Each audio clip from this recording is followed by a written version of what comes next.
서울의 겨울은 언제나 매서웠다. 특히 이번 겨울은 유난히도 추웠다. 박지연은 출근길에 두꺼운 코트에 깃을 여미며 버스 정류장으로 향했다. 오늘도 그녀는 평소와 같이 서울 외곽에 위치한 동물보호소로 향하는 길이었다. 동물보호소의 수의사로 일한 지도 어느덧 5년 차.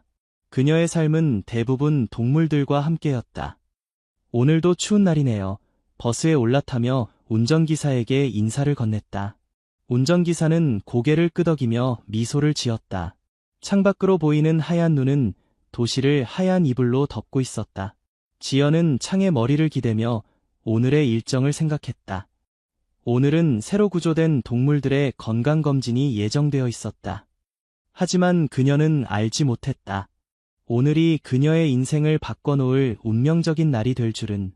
보호소에 도착하자마자 동료인 김민준이 그녀를 맞이했다. 지연 씨, 큰일 났어요. 새벽에 긴급 제보가 들어왔어요. 산비탈 근처에서 진돗개 한 마리가 새끼들을 데리고 있다고 해요. 상태가 좋지 않아 보인대요. 지연은 즉시 구조 차량을 준비했다. 민준과 함께 제보된 위치로 향하는 동안 그녀의 마음은 무거웠다. 날씨가 이렇게 추운데 밖에서 견디고 있을 개들을 생각하니 가슴이 아팠다. 저기에요. 민준이 갑자기 소리쳤다. 차를 멈추고 내린 지연은 눈앞의 광경에 숨을 멈췄다. 눈길 한가운데 한 마리의 진돗개가 4마리의 새끼들을 자신의 몸으로 감싸고 있었다. 그러나 이상한 점은 진돗개가 그들을 지나가지 못하게 길을 막고 있다는 것이었다. 조심해요. 어미개가 경계하고 있어요. 민준이 작은 목소리로 말했다. 지연은 천천히 다가갔다. 어미 진돗개는 그녀를 경계하는 눈빛으로 바라봤다. 하지만 동시에 그 눈에는 도움을 청하는 듯한 간절함도 보였다. 괜찮아, 널 해치지 않을 거야. 지연은 부드러운 목소리로 말했다. 한 걸음, 2걸음. 천천히 다가가자 진돗개는 그제서야 몸을 조금 옆으로 움직였다. 그 순간 지연은 모든 것을 이해했다. 진돗개 뒤쪽으로 5번째 새끼가 눈 속에 파묻혀 있었다. 그리고 그 새끼는 움직이지 않았다. 민준 씨, 담요 가져와요. 빨리요. 지연은 외쳤다. 지연은 조심스럽게 눈 속에 파묻힌 새끼를 들어올렸다. 새끼는 차가웠지만 희미하게 심장이 뛰고 있었다. 살아있어. 그녀의 눈에서 뜨거운 눈물이 흘러내렸다. 어미 진돗개는 지연이 새끼를 안는 모습을 지켜보며 작게 울었다. 마치 도와주세요라고 말하는 것 같았다. 지연은 재빨리 차로 돌아가 히터를 최대로 켰다. 새끼를 담요로 감싸고 몸을 녹이기 시작했다. 민주는 어미개와 나머지 새끼들을 안전하게 차에 태웠다. 살아날 수 있을까요? 민준이 걱정스럽게 물었다. 반드시 살려낼 거예요. 지연의 목소리에는 확신이 담겨 있었다. 차는 신속하게 보호소로 향했다. 지연은 계속해서 작은 새끼의 몸을 문질러 체온을 유지시켰다. 어미 진돗개는 계속해서 걱정스럽게 울며 지연의 손을 핥았다. 걱정 마, 내 새끼 꼭 살릴게. 지연은 어미개에게 약속했다. 보호소에 도착하자마자 지연과 동료들은 긴급처치에 들어갔다.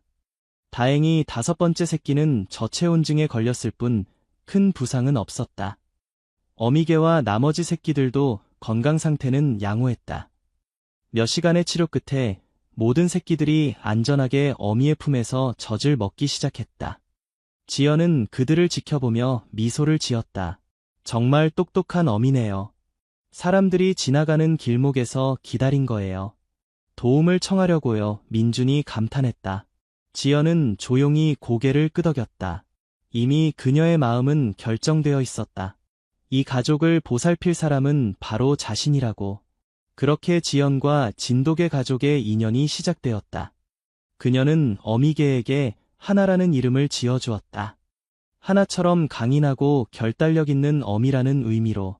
동물보호소의 규정상 하나와 새끼들은 일정 기간 동안 보호소에서 보살핌을 받고 이후 입양 절차를 거쳐야 했다.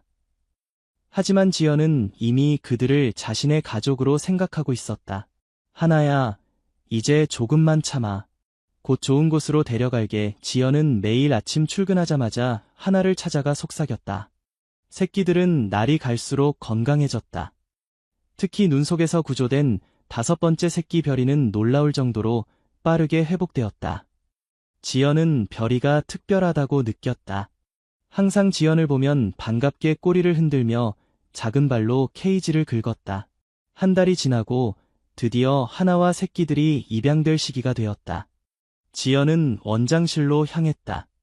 원장님, 제가 하나와 새끼들을 입양하고 싶습니다. 원장 김태우는 안경을 올리며 지연을 바라보았다. 그럴 줄 알았어요. 그렇지만 5마리나 되는 개를 혼자 키우는 건 쉽지 않을 거예요. 알고 있습니다. 하지만 제가 아니면 5마리 모두 함께 지낼 수 없을 거예요. 절대 헤어지게 하고 싶지 않아요. 태우는 한숨을 쉬었다. 당신의 마음은 이해해요. 하지만 현실적으로 생각해봐요. 당신이 사는 아파트는 너무 작아요. 지연은 이미 그 문제에 대해 고민했다. 제가 할머니께 물려받은 시골 집이 있어요. 강원도 산골에요. 이번 기회에 그곳으로 이사 갈 생각이에요. 태우의 눈이 커졌다. 서울 생활을 포기하고요. 그렇게까지 할 필요는 없을 것 같은데. 필요해요. 원장님. 이 아이들은 제게 운명처럼 느껴져요. 그리고 사실 서울 생활이 저에게 그리 중요하지 않았어요. 태우는 잠시 침묵했다. 그는 지연의 결심이 얼마나 단단한지 알 수 있었다. 알겠어요. 입양 절차를 시작하겠습니다. 그렇게 지연은 하나와 새끼들, 별이, 달이, 해리, 구름이, 그리고 바람이 와 함께 새로운 삶을 시작하기로 했다. 강원도 산골로 이사하는 날, 지연의 마음은 설렘과 걱정으로 가득했다. 서울에서 나고 자란 그녀에게 시골 생활은 낯설었다. 하지만 하나와 새끼들이 자유롭게 뛰어놀 수 있는 공간을 생각하니 가슴이 벅차올랐다. 할머니의 집은 오랫동안 비어 있어 먼지가 쌓여 있었다. 지연은 집을 청소하고 정리하는데 며칠을 보냈다. 그동안 하나와 새끼들은 넓은 마당에서 신나게 뛰어놀았다. 하나야, 이제 여기가 우리 집이야. 지연은 마당에서 쉬고 있는 하나의 머리를 쓰다듬었다. 하나는 마치 지연의 말을 이해한 듯 부드럽게 울며 그녀의 손을 핥았다. 첫밤, 지연은 하나와 새끼들을 위해 방 한 칸을 내어주었다. 하지만 그날 밤 지연이 자신의 방에 누웠을 때 문 밖에서 긁는 소리가 들렸다. 문을 열자 하나와 새끼들이 모두 그녀를 바라보고 있었다. 지연은 미소를 지으며 그들을 방으로 들였다.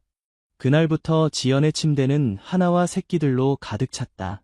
시간이 흐르면서 새끼들은 점점 자라났다. 각각의 성격도 뚜렷해졌다. 별이는 항상 지연의 곁을 지키며 그녀의 감정을 읽는 듯했다. 다리는 호기심이 많아 항상 새로운 것을 탐험했다. 해리는 침착하고 차분했으며 구름이는 항상 행복하게 뛰어다녔다. 바람이는 가장 용감하여 항상 먼저 앞장섰다.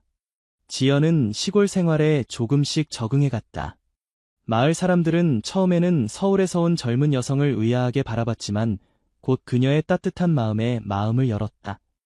특히 이웃에 사는 할아버지 정성태는 지연을 친손녀처럼 챙겼다. 가끔 직접 기른 채소를 가져다 주거나 집 수리를 도와주기도 했다. 고맙습니다, 할아버지. 지연은 항상 감사 인사를 잊지 않았다. 성태는 손사래를 치며 웃었다. 뭘 이런 걸 가지고. 근데 저 개들은 참 영특하구나. 지연은 고개를 끄덕였다. 네, 특히 하나는 정말 특별해요. 새끼를 구하기 위해 사람을 찾아온 거예요. 성태는 진지한 표정으로 말했다. 진돗개는 원래 그래. 우리나라 토종개라 사람 마음을 잘 알아. 옛날에 내 아버지도 진돗개를 키웠는데 그 개가 우리 가족을 산불에서 구했다는 이야기를 들은 적 있어. 그날 이후로 성태는 종종 지연의 집을 찾아와 하나와 새끼들에게 특별한 간식을 가져다 주었다. 그는 진돗개에 대한 많은 이야기를 들려주었고 지연은 그 이야기를 들으며 하나와 새끼들이 얼마나 특별한 존재인지 다시 한번 깨달았다. 강원도의 여름은 무척 아름다웠다. 푸른 산과 맑은 계곡물, 그리고 온갖 꽃들이 마을을 화사하게 물들였다. 하지만 여름이 끝나갈 무렵 갑작스러운 폭우가 마을을 덮쳤다. 이런, 날씨가 심상치 않네요. 지연은 창밖으로 쏟아지는 비를 바라보며 중얼거렸다. 하나와 새끼들은 불안한 듯 집안을 서성거렸다. 특히 별이는 계속해서 문 쪽을 바라보며 낑낑거렸다. 왜 그래, 별이야? 지연이 별이를 쓰다듬었지만 별이는 계속해서 불안한 모습을 보였다. 밤이 깊어갈수록 비는 더욱 거세졌다. 지연은 불안한 마음에 잠을 이루지 못했다. 그때 갑자기 하나가 크게 짖기 시작했다. 하나야, 왜 그래? 지연이 놀라 일어났다. 하나는 문 쪽으로 달려가 계속해서 짖었다. 지연이 문을 열자 하나는 밖으로 달려나갔다. 비가 쏟아지는 중에도 하나는 뒤돌아보며 지연을 부르는 듯했다. 무슨 일이지? 지연은 빗속으로 뛰어나갔다. 하나는 마을 쪽으로 달리기 시작했다. 별이와 바람이도 그 뒤를 따랐다. 지연은 무언가 심각한 일이 벌어지고 있음을 직감했다. 마을에 도착하자 끔찍한 광경이 펼쳐졌다. 계곡물이 불어나 마을 일부가 물에 잠기고 있었다. 특히 성태 할아버지의 집이 있는 쪽이 가장 위험해 보였다. 할아버지, 지연은 성태의 집으로 달려갔다. 하나와 별이, 바람이는 이미 성태의 집문 앞에서 짖고 있었다. 지연이 문을 두드렸지만 대답이 없었다. 할아버지, 계세요? 지연은 크게 소리쳤다. 약한 신음소리가 들렸다. 지연은 망설이지 않고 문을 밀어 열었다. 성태는 바닥에 쓰러져 있었다. 집안은 이미 물이 차오르고 있었다. 할아버지, 괜찮으세요? 지연은 성태에게 달려갔다. 지연이냐? 다리를 다쳐서 움직일 수가 없구나. 성태의 목소리는 약했다. 지연은 성태를 일으키려 했지만 혼자서는 역부족이었다. 그때 하나가 성태의 옷자락을 물었다. 별이와 바람이도 도우려는 듯 성태 주위를 맴돌았다. 하나야, 도와줘. 지연은 눈물을 머금었다. 하나는 마치 지연의 말을 이해한 듯 성태의 옷자락을 더 단단히 물고 끌어당겼다. 지연은 성태의 어깨를 받쳐들었다. 별이와 바람이도 각자의 방식으로 도왔다. 힘겨운 노력 끝에 그들은 성태를 집 밖으로 데려올 수 있었다. 하지만 위험은 끝나지 않았다. 물은 계속해서 불어났고 산사태의 위험도 있었다. 마을 회관으로 가야 해요. 할아버지 지연이 말했다. 그들이 마을 회관으로 향하는 동안 하나는 계속해서 주변을 살폈다. 도중에 하나는 갑자기 방향을 바꿔 다른 집으로 달렸다. 별이도 그 뒤를 따랐다. 하나야, 지연이 불렀지만 하나는 이미 멀어지고 있었다. 지연은 성태를 안전하게 마을 회관으로 데려다 놓은 후 하나와 별이를 찾아 나섰다.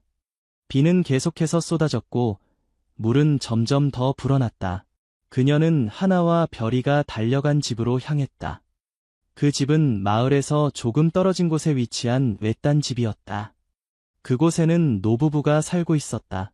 집에 도착하자 하나와 별이가 문 앞에서 필사적으로 짖고 있었다. 지연은 문을 두드렸다. 계세요. 위험합니다. 빨리 대피해야 해요. 문이 열리고 노부부가 나왔다. 그들은 상황을 인지하지 못하고 있었다. 무슨 일이에요? 이 비 오는 날에? 할머니가 물었다. 마을이 물에 잠기고 있어요.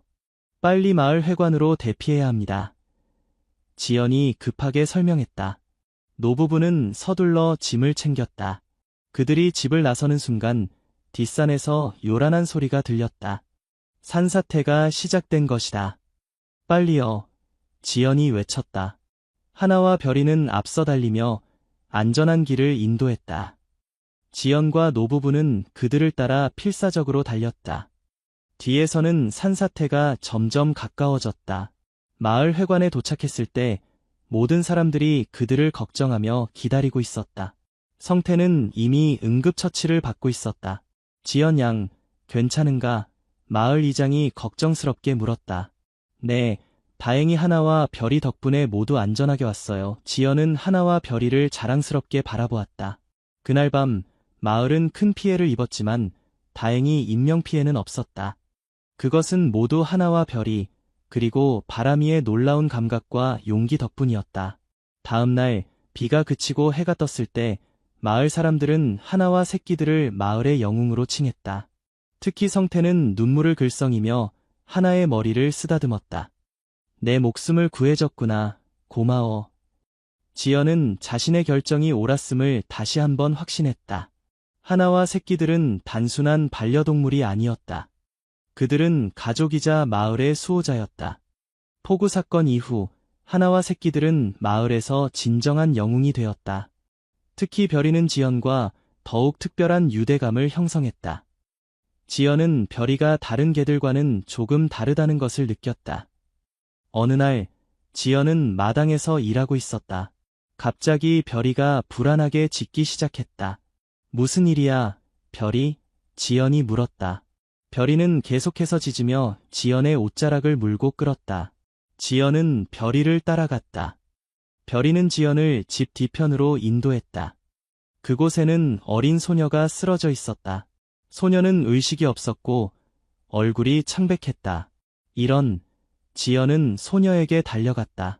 소녀는 마을에 사는 이민아였다. 10살 된 미나는 천식이 있었다. 지연은 즉시 미나의 부모에게 연락하고 응급처치를 시작했다. 미나는 병원으로 이송되었고 다행히 큰 위험 없이 회복되었다. 미나의 부모는 지연과 별이에게 깊은 감사를 표했다. 별이가 없었다면 미나를 발견하지 못했을 거예요. 지연은 겸손하게 말했다. 그 일 이후 지연은 별이의 특별한 능력에 주목하기 시작했다. 별이는 마치 사람들의 건강 상태를 감지하는 듯했다. 마을의 노인들이 찾아오면 별이는 그들 중 특별히 관심을 기울여야 할 사람들 곁에 머물렀다. 지연은 의사인 친구 이수진에게 이 상황을 이야기했다. 정말 신기하네요. 사실 의료계에서는 개들이 특정 질병, 특히 당뇨병이나 암 같은 질병을 감지할 수 있다는 연구 결과가 있어요. 수진이 설명했다. 정말요? 별이가 그런 능력이 있을까요? 지연은 놀라워했다. 가능성은 있어요. 개들은 인간보다 후각이 수천 배 예민하거든요. 질병으로 인한 체내 화학물질의 변화를 감지할 수 있어요. 그 대화 이후 지연은 별이를 더욱 주의 깊게 관찰했다.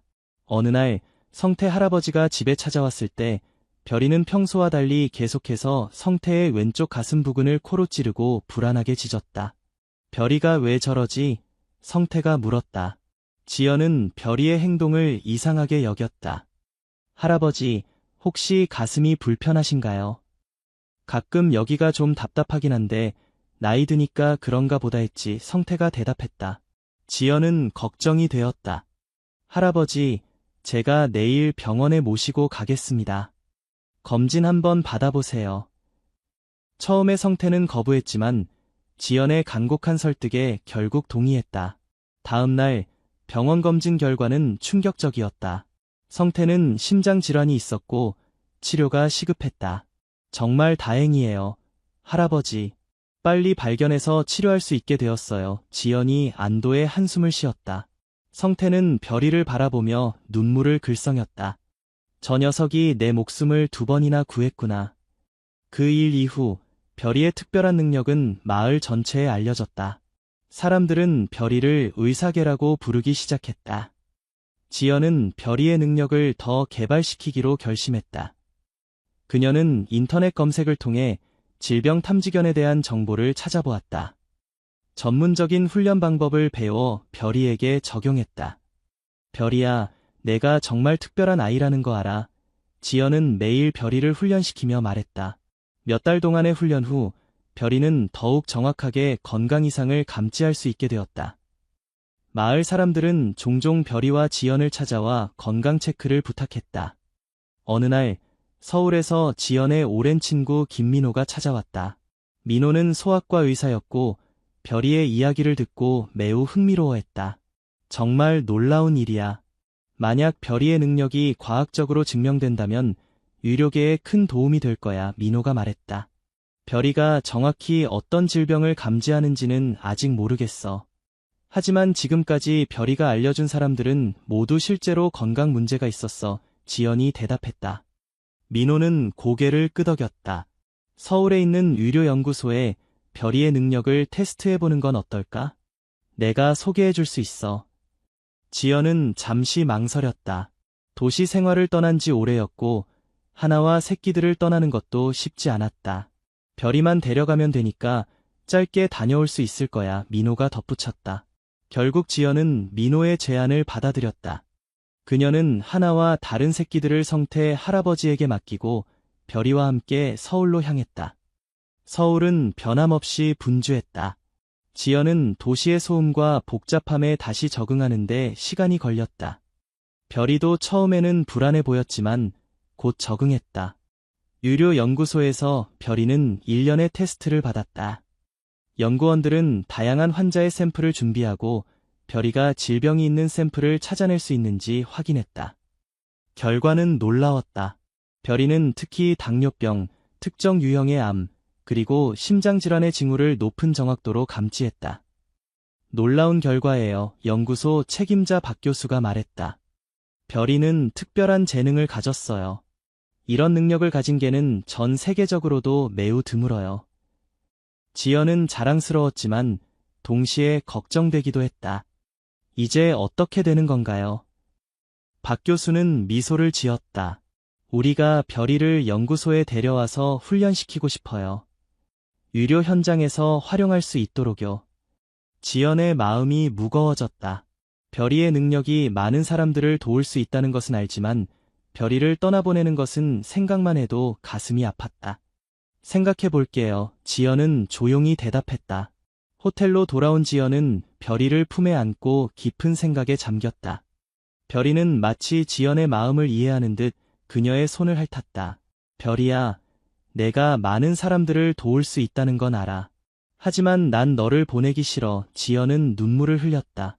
그날 밤, 지연은 어려운 결정을 내려야 했다. 별이를 연구소에 보내 많은 사람들을 돕게 할 것인가, 아니면 자신과 함께 강원도로 돌아갈 것인가. 다음 날 아침, 지연은 연구소로 향했다. 그녀는 밤새 생각한 끝에 결정을 내렸다. 박 교수를 만난 지연은 차분하게 말했다. 교수님, 별이의 능력을 많은 사람들과 나누고 싶어요. 하지만 별이를 여기 남겨둘 수는 없어요. 박 교수는 실망한 표정을 지었다. 그렇군요. 정말 아쉽네요. 대신 제안이 있어요. 지연이 계속했다. 제가 별이와 함께 정기적으로 서울에 와서 연구에 참여하겠습니다. 또한 별이의 새끼들 중에서도 같은 능력을 가진 아이가 있는지 함께 연구해보면 어떨까요? 박 교수의 눈이 밝아졌다. 그거 좋은 생각이네요. 유전적인 특성일 수도 있으니 별이의 새끼들도 같은 능력을 가질 가능성이 있어요. 그렇게 지연과 별이는 새로운 협약을 맺고 강원도로 돌아갔다. 집으로 돌아오자 하나와 다른 새끼들이 반갑게 맞이했다. 지연은 그들을 한 명씩 안아주며 얼마나 그리웠는지 말했다. 성태 할아버지도 그들의 귀환을 반겼다. 잘 다녀왔나? 별이가 서울에서 스타가 됐다면서? 지연은 웃으며 고개를 끄덕였다. 네, 별이가 정말 특별한 아이라는 게 증명됐어요. 앞으로 한 달에 한 번씩 서울에 가서 연구를 도울 거예요. 그래. 좋은 일이구나. 성태가 별이의 머리를 쓰다듬었다. 시간이 흐르면서 지연과 별이는 정기적으로 서울을 방문했다. 연구 결과는 의료계에 큰 화제가 되었고 별이의 이야기는 전국적으로 알려졌다. 또한 놀랍게도 다리와 바람이도 비슷한 능력을 보이기 시작했다. 그들도 연구에 참여하게 되었고 연구소는 질병 탐지견 프로그램을 확장했다. 지연의 삶은 바쁘지만 충만했다. 그녀는 강원도에서의 평화로운 생활과 서울에서의 의미 있는 연구 활동 사이에서 균형을 찾았다. 어느 겨울날, 지연은 하나와 함께 마당에 앉아 있었다. 하나는 이제 나이가 들어 움직임이 느려졌지만 여전히 강인한 정신을 가지고 있었다. 하나야, 내가 없었다면 내 삶은 어땠을까? 지연은 하나의 머리를 쓰다듬으며 생각에 잠겼다. 그때 집 전화벨이 울렸다. 전화를 받은 지연은 놀라운 소식을 들었다. 서울에서 큰 병원이 질병 탐지견 프로그램을 공식적으로 도입하기로 결정했다는 것이다. 지연 씨, 이 모든 게 당신과 별이 덕분이에요. 우리는 프로그램의 이름을 하나 프로젝트로 정했어요.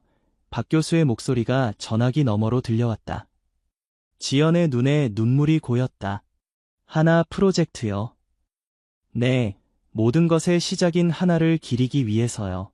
당신이 쓰레기통에서 구한 그 진돗개 어미가 없었다면 이 모든 일이 가능하지 않았을 거예요.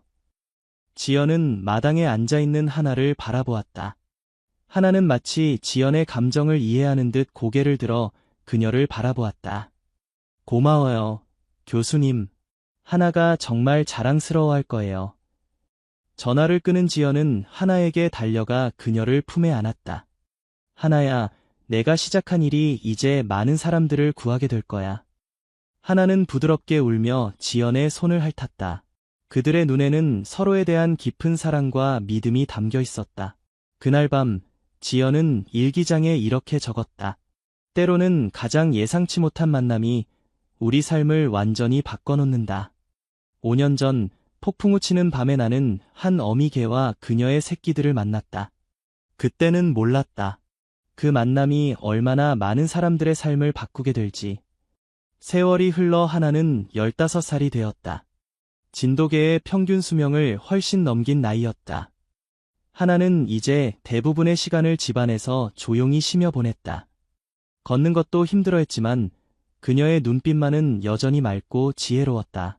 별이와 달이, 바람이, 해리, 구름이는 모두 훌륭한 성견으로 자랐다. 별이, 달이, 바람이는 정기적으로 서울의 병원을 방문하여 환자들을 돕고 있었다. 해리와 구름이는 마을에 남아 지연과 함께 지냈다. 하나 프로젝트는 전국적으로 확대되어 이제 여러 병원에서 질병 탐지견들이 활동하고 있었다. 별이를 시작으로 많은 개들이 훈련을 받아 사람들의 건강을 지키는 파수꾼이 되었다. 지연은 이제 40대 중반이 되었지만 여전히 활력이 넘쳤다. 그녀는 하나 프로젝트의 자문위원으로 활동하며 동시에 마을에서 작은 동물병원을 운영하고 있었다. 성태 할아버지는 몇 년 전에 세상을 떠났지만 그가 심장질환을 일찍 발견하고 치료받을 수 있었던 것은 별이 덕분이었다. 성태는 생전에 자주 말했다. 내가 이렇게 오래 살 수 있었던 건 다 별이 덕분이야. 어느 봄날 아침, 지연은 하나가 평소보다 더 조용하다는 것을 느꼈다. 하나는 마당의 햇살 아래 누워 있었다. 지연이 다가가자 하나는 희미하게 꼬리를 흔들었다. 하나야, 오늘 기분이 어때? 지연이 하나의 옆에 앉으며 물었다. 하나는 천천히 고개를 들어 지연을 바라보았다. 그녀의 눈에는 깊은 애정과 평화가 담겨 있었다.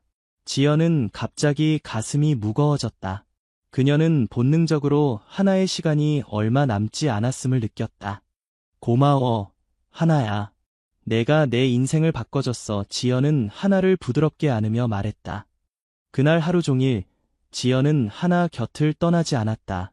저녁이 되자 별이와 달이, 바람이, 해리, 구름이도 하나 주위에 모여들었다. 마치 그들도 어머니의 상태를 알고 있는 듯했다. 밤이 깊어갈수록 하나의 호흡은 점점 약해졌다. 지연은 하나를 품에 안고 부드럽게 속삭였다. 하나야, 넌 정말 특별한 개였어. 내가 이 세상에 남긴 유산은 계속 이어질 거야. 새벽녘, 하나는 조용히 눈을 감았다. 주변의 모든 것이 고요했지만 지연의 마음속에는 폭풍이 몰아쳤다. 슬픔과 감사, 상실감과 충만함이 뒤섞였다. 별이가 다가와 지연의 손을 핥았다. 그녀의 눈에도 슬픔이 가득했다. 별이야, 괜찮아. 하나는 행복한 삶을 살았어. 지연은 별이를 안으며 말했다. 하나의 장례식은 마을 전체가 참여하는 특별한 행사가 되었다. 사람들은 각자의 방식으로 하나에게 감사를 표했다.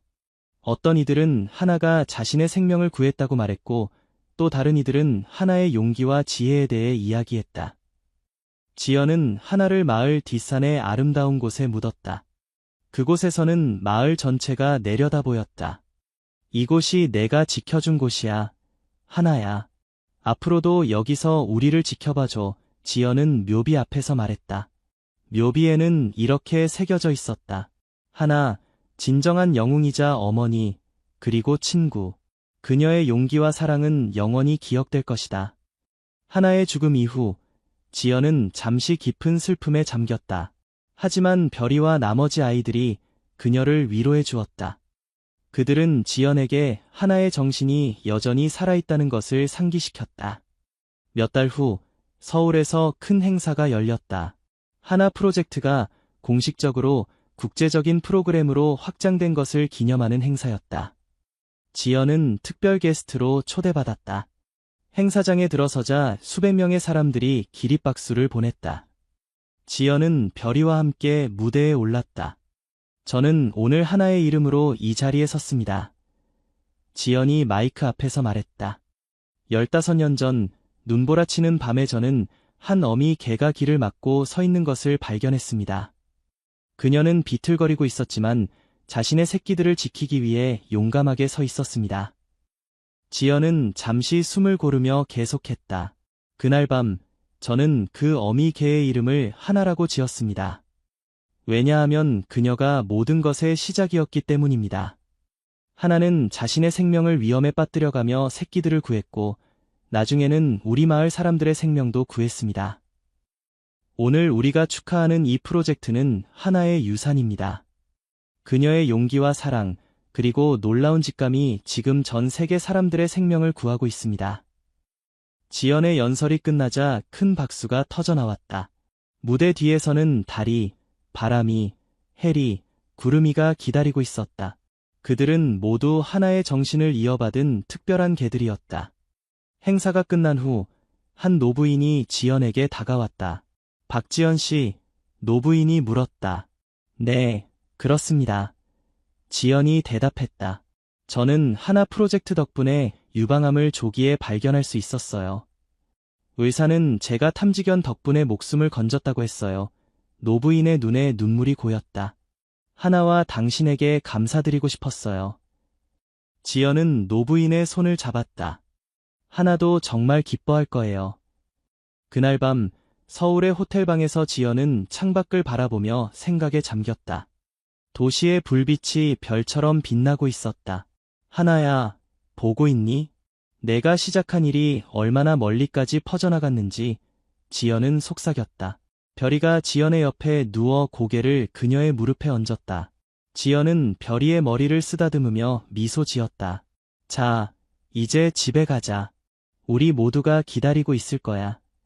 다음 날, 지연과 개들은 강원도의 집으로 돌아왔다. 집에 도착하자 마을 아이들이 반갑게 달려왔다. 아이들은 이제 정기적으로 지연의 집을 방문하여 개들과 놀았다. 지연 아줌마, 하나 할머니 이야기해주세요. 한 아이가 졸랐다. 지연은 미소를 지으며 아이들을 마당으로 불렀다. 그녀는 하나의 이야기를 들려주기 시작했다. 쓰레기통에서 그녀의 새끼들을 구하기 위해 사람을 찾아온 용감한 어미 개의 이야기를. 아이들은 숨을 죽이고 이야기를 들었다. 별이와 다른 개들도 조용히 자리에 앉아 있었다. 마치 그들도 어머니의 이야기를 다시 듣고 싶어 하는 것처럼. 그리고 하나가 우리에게 가르쳐준 가장 중요한 교훈은 무엇일까요? 지연이 아이들에게 물었다. 사랑이요. 아이들이 한 목소리로 대답했다. 맞아요. 하나는 자신보다 다른 이들을 더 사랑했어요. 그것이 진정한 용기이자 영웅의 모습이에요. 지연은 하늘을 바라보았다. 푸른 하늘 아래 마을은 평화롭게 빛나고 있었다. 그녀는 하나가 여전히 그들을 지켜보고 있다고 믿었다. 고마워, 하나야. 지연은 마음속으로 말했다. 내가 내 길을 막아서지 않았다면 나는 이런 행복을 알지 못했을 거야. 저녁이 되자 지연은 개들과 함께 하나의 묘지를 찾았다. 그녀는 신선한 꽃을 놓고 잠시 묵념했다. 하나야, 내 이름을 딴 프로젝트가 이제 전 세계로 퍼져나가고 있어. 내가 시작한 사랑의 물결이 끝없이 퍼져나가고 있어. 별이가 조용히 울며 하나의 묘비 앞에 누웠다. 달이, 바람이, 해리, 구름이도 그 주위에 모였다. 지연은 묘비에 손을 얹으며 마지막으로 말했다. 내 새끼들이 잘 있어. 걱정하지 마. 그리고 내가 내게 준 선물에 영원히 감사할게. 그녀는 잠시 묵념한 후 개들을 데리고 집으로 향했다. 저녁 노을이 산등성이를 붉게 물들이고 있었다. 마치 하나가 마지막 인사를 건네는 것처럼. 서울 외곽의 작은 도시, 안개가 자욱한 가을 아침이었다. 도심에서 조금 떨어진 곳에 자리한 대한고등학교는 50년의 역사를 자랑하는 학교였다. 해가 뜨기도 전에 학교에 도착한 김영의 교장은 어두운 복도를 천천히 걸으며 자신의 사무실로 향했다. 62세의 그녀는 15년 동안 이 학교의 교장으로 일해왔고 학생들과 교직원들 사이에서 철의 여인이라는 별명을 얻을 만큼 엄격하고 원칙적인 사람이었다. 사무실에 들어선 김영애는 창가에 서서 밖을 내다보았다. 아직 어둠이 가시지 않은 운동장은 텅 비어 있었지만 곧 학생들의 활기찬 목소리로 가득 차게 될 것이다. 그녀는 창밖을 바라보며 깊은 한숨을 내쉬었다. 뒤에서 볼 수 없는 곳에서만 그녀는 자신의 피로와 외로움을 드러낼 수 있었다. 김영애의 인생은 누가 보아도 성공적이었다. 명문대를 졸업하고 젊은 나이에 교사가 된 후 승진을 거듭해 지금의 위치에 올랐다. 그러나 그 과정에서 그녀는 많은 것을 포기해야 했다. 결혼과 가정은 그녀의 선택지에 없었고 오직 일과 경력만이 그녀의 삶을 채웠다. 이제 62세가 된 그녀는 뒤돌아보니 자신의 삶이 공허하게 느껴졌다. 매일 아침 텅 빈 집을 나서고 늦은 밤 다시 텅 빈 집으로 돌아가는 일상이 그녀를 점점 지치게 만들었다. 교장 선생님, 아침부터 벌써 출근하셨네요. 갑작스러운 목소리에 김영애는 깜짝 놀라 뒤를 돌아보았다. 문 앞에는 젊은 남자가 서 있었다. 그는 어깨에 가방을 메고 있었고 운동복 차림이었다. 아, 새로 오신 체육 선생님이시죠? 김영애는 평소의 냉정한 표정으로 돌아갔다. 그녀 앞에 선 남자는 이조한, 새로 부임한 체육교사였다. 35세의 그는 대학에서 체육을 전공하고 여러 학교를 전전하다가 이번에 대한고등학교에 비정규직으로 자리를 잡게 되었다. 네, 이조한이라고 합니다. 어제 부임했습니다. 일찍 와서 학교 시설을 둘러보고 있었어요. 이조한은 환한 미소를 지으며 인사했다. 그의 밝은 에너지는 어두웠던 사무실에 생기를 불어넣는 듯했다. 김영애는 새 교사를 자세히 살폈다. 키가 크고 건강해 보이는 체격, 그리고 얼굴에 항상 머물러 있는 듯한 웃음이 인상적이었다. 열정이 대단하군요. 일찍 오셔서 준비하다니. 네, 첫인상이 중요하니까요. 학생들에게 좋은 모습을 보여주고 싶어서요. 이조한의 대답에 김영애는 잠시 멈추었다. 그의 진심 어린 태도가 마음에 들었다. 요즘 젊은 교사들은 대부분 자신의 편의만 생각하는 경우가 많았는데 이조한은 달랐다. 좋은 마음가짐이네요. 학교에서도 그런 열정을 잘 살려주기를 바랍니다. 감사합니다. 교장 선생님. 최선을 다하겠습니다. 이조한이 밝게 웃으며 인사를 하고 나갔다. 김영애는 그가 나간 후에도 한동안 문을 바라보았다. 오랜만에 느껴지는 신선한 에너지였다. 그녀는 이상하게도 기분이 좋아지는 것을 느꼈다. 일과가 시작되고 김영애는 평소처럼 바쁜 하루를 보냈다. 회의, 서류 작업, 학부모와의 상담 등 끝없는 업무가 그녀를 기다리고 있었다. 점심시간, 그녀는 평소처럼 사무실에서 혼자 도시락을 먹었다. 창밖으로 운동장이 보였고 그곳에서 이조한이 학생들과 축구를 하고 있었다. 그의 웃음소리와 학생들의 즐거운 비명이 사무실까지 들려왔다. 김영애는 자신도 모르게 미소를 지었다. 그녀도 한때는 저렇게 열정적이었다. 교사로서의 첫 해, 학생들과 함께하는 모든 순간이 소중하고 의미 있었다. 하지만 언제부터인가 그 열정은 사라지고 오직 의무감만이 남았다. 그녀는 문득 자신이 언제 마지막으로 진심으로 웃었는지 기억나지 않았다. 오후 수업이 끝난 후 김영애는 교무실을 둘러보기 위해 복도를 걷고 있었다. 그때 체육관에서 나오는 이조한과 마주쳤다. 그는 땀에 젖은 채로 물병을 들고 있었다. 교장 선생님, 안녕하세요. 안녕하세요. 이 선생님. 첫날은 어떠세요? 정말 좋습니다. 학생들이 매우 활기차고 열정적이에요. 특히 운동을 좋아하는 학생들이 많아서 놀랐어요. 이조안의 얼굴에는 진심 어린 기쁨이 묻어났다. 김영애는 그의 열정이 부럽게 느껴졌다. 우리 학교가 체육 분야에서는 좀 약한 편이었어요. 이 선생님이 많이 도와주면 좋겠네요. 네, 제가 최선을 다해 학생들을 지도하겠습니다. 사실 다음 달에 있을 지역 체육대회에 대비해서 특별 훈련을 계획하고 있어요. 괜찮으시다면 계획서를 제출해도 될까요? 물론이죠. 좋은 생각입니다. 대화를 나누던 중 갑자기 복도에서 시끄러운 소리가 들렸다. 두 학생이 말다툼을 하고 있었다. 김영애가 엄한 표정으로 그쪽으로 향하려는 순간 이조안이 먼저 학생들에게 다가갔다. 무슨 일이니? 왜 이렇게 시끄럽게 하고 있어? 이조안의 목소리는 엄하면서도 따뜻했다. 학생들은 잠시 당황하다가 상황을 설명하기 시작했다. 이조안은 그들의 말을 경청하고 조용히 조언을 해주었다.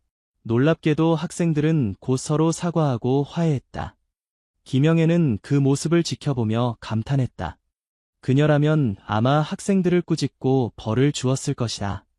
하지만 이조안의 방식은 달랐다. 그는 학생들의 마음을 이해하고 그들의 눈높이에서 문제를 해결했다. 대단하네요. 이 선생님. 학생들을 다루는 솜씨가 정말 좋으세요. 아닙니다. 저도 아직 배우는 중이에요. 그저 학생들의 말을 진심으로 들어주려고 노력할 뿐이죠.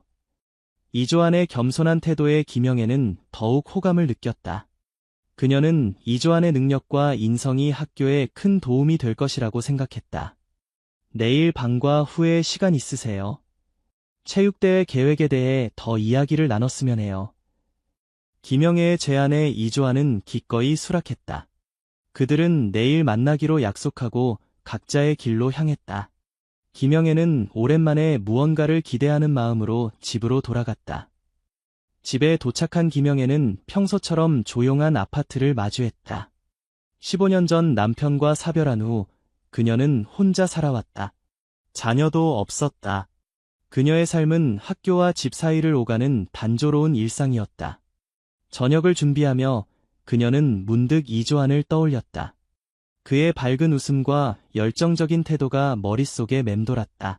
그래, 내일은 어떤 계획을 들고 올까?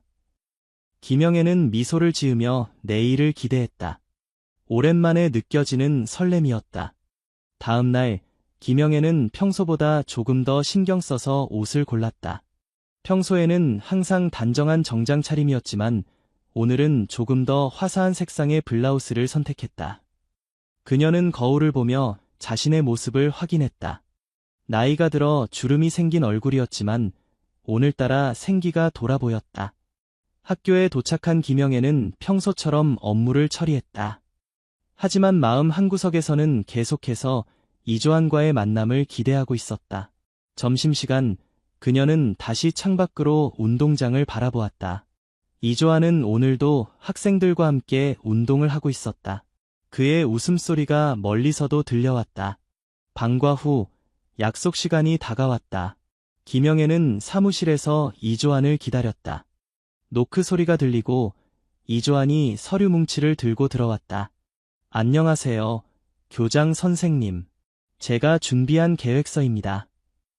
이조안은 환한 미소와 함께 서류를 건넸다. 김영애는 서류를 받아들며 그를 자리에 앉도록 권했다. 차 한 잔 하시겠어요? 네, 감사합니다. 김영애는 직접 차를 준비했다. 평소에는 비서에게 맡기는 일이었지만 오늘은 왠지 자신이 직접 하고 싶었다. 그녀는 이조안에게 차를 건네며 자리에 앉았다. 계획서를 살펴볼게요.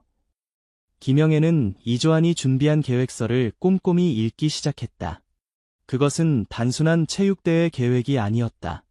학생들의 체력 향상, 팀워크 강화, 그리고 학교 전체의 단합을 위한 종합적인 프로그램이었다. 김영애는 감탄하며 고개를 들었다. 정말 훌륭한 계획이네요. 이렇게 상세하게 준비하셨다니 놀랍습니다. 감사합니다. 사실 이 계획은 제가 오래전부터 구상해온 것이에요. 학생들이 단순히 운동을 즐기는 것을 넘어 진정한 팀워크와 리더십을 배울 수 있도록 구성했습니다. 이조안의 열정적인 설명에 김영애는 깊은 인상을 받았다. 그녀는 오랜만에 교육에 대한 순수한 열정을 느꼈다. 그들은 계획에 대해 더 이야기를 나누었고, 시간이 흐를수록 대화는 점점 더 개인적인 이야기로 발전했다. 이 선생님은 왜 교사가 되기로 결심하셨어요? 김영애의 질문에 이조아는 잠시 생각에 잠겼다. 제가 학창시절에 좋은 체육 선생님을 만났어요. 그분은 단순히 운동을 가르치는 것이 아니라 저에게 삶의 가치와 목표를 찾도록 도와주셨죠. 저도 그분처럼 학생들에게 영향을 주는 교사가 되고 싶었습니다. 이조안의 진심 어린 대답에 김영애는 감동을 받았다. 그녀도 젊은 시절에는 비슷한 꿈을 가지고 있었다. 저도 처음에는 그런 마음으로 교사가 되었어요. 하지만 시간이 지나면서 그 마음이 조금씩 잊혀진 것 같네요. 김영애의 솔직한 고백에 이조아는 놀란 표정을 지었다. 평소 엄격하고 차가운 이미지의 교장 선생님이 이렇게 솔직한 모습을 보여줄 거라고는 예상하지 못했다. 교장 선생님도 처음엔 그런 열정이 있으셨군요. 물론이죠. 모든 교사는 처음에는 순수한 열정을 가지고 시작하니까요. 하지만 현실의 벽에 부딪히면서 그 열정이 조금씩 사라지는 것 같아요. 이조아는 김영애의 말에 공감했다. 그도 비정규직 교사로서 여러 어려움에 직면해 있었다. 불안정한 고용 상태, 낮은 급여, 그리고 미래에 대한 불확실성. 그는 가끔 자신의 선택을 의심하기도 했다. 저도 가끔은 힘들 때가 있어요. 특히 계약이 만료될 때면 다음에는 어디로 가야 할지, 과연 교사로 계속 일할 수 있을지 불안해집니다. 이조안의 솔직한 고백에 김영애는 공감했다. 그녀는 그의 어려움을 이해했다. 그들은 서로 다른 위치에 있지만 같은 고민과 열정을 가진 교육자였다. 하지만 제가 학생들을 만날 때면 그런 고민들이 잠시 잊혀요. 그들의 순수한 눈빛과 웃음이 저에게 힘을 줍니다. 이조안의 말에 김영애는 미소를 지었다. 그녀도 오래전에는 그런 마음이었다. 대화는 점점 더 깊어졌고 그들은 교육에 대한 생각, 인생의 고민, 그리고 각자의 꿈에 대해 이야기를 나눴다. 시간이 빠르게 흘러 어느새 밖은 어두워져 있었다. 벌써 이렇게 늦었네요. 시간 가는 줄 몰랐어요. 김영애는 시계를 보며 놀랐다. 그들은 2시간 넘게 이야기를 나누고 있었다. 네, 저도 시간 가는 줄 몰랐네요. 교장 선생님과 이렇게 대화할 수 있어서 정말 좋았습니다. 이조안의 진심 어린 말에 김영애는 가슴이 따뜻해지는 것을 느꼈다. 오랜만에 누군가와 진심으로 대화한 시간이었다. 저도 즐거웠어요. 이 선생님의 계획은 승인했습니다. 필요한 지원이 있으면 언제든지 말씀하세요. 정말 감사합니다. 교장 선생님. 학생들이 정말 좋아할 거예요. 이조아는 활짝 웃으며 자리에서 일어났다. 그들은 작별 인사를 나누고 각자의 길로 향했다. 김영애는 그날 밤 오랜만에 마음이 가벼운 채로 잠이 들었다. 시간이 흘러 이조안의 체육대회 계획이 실행되는 날이 다가왔다. 학교는 체육대회를 준비하느라 분주했다. 김영애는 평소보다 더 자주 교정을 돌아다니며 준비 상황을 점검했다. 그 과정에서 그녀는 자연스럽게 이조안과 더 많은 시간을 보내게 되었다. 체육대회 전날, 김영애는 늦게까지 학교에 남아 마지막 점검을 하고 있었다. 모든 교직원들이 귀가한 후 그녀는 체육관에서 혼자 준비 물품을 정리하고 있었다. 그때 체육관 문이 열리고 이조안이 들어왔다. 교장 선생님, 아직 계셨군요. 혼자 정리하고 계시네요. 아, 이 선생님. 네, 마지막으로 점검하고 있었어요. 제가 도와드릴게요. 혼자 하시기에는 너무 많은 일이에요. 이조아는 망설임 없이 김영애 옆으로 와서 함께 물품을 정리하기 시작했다.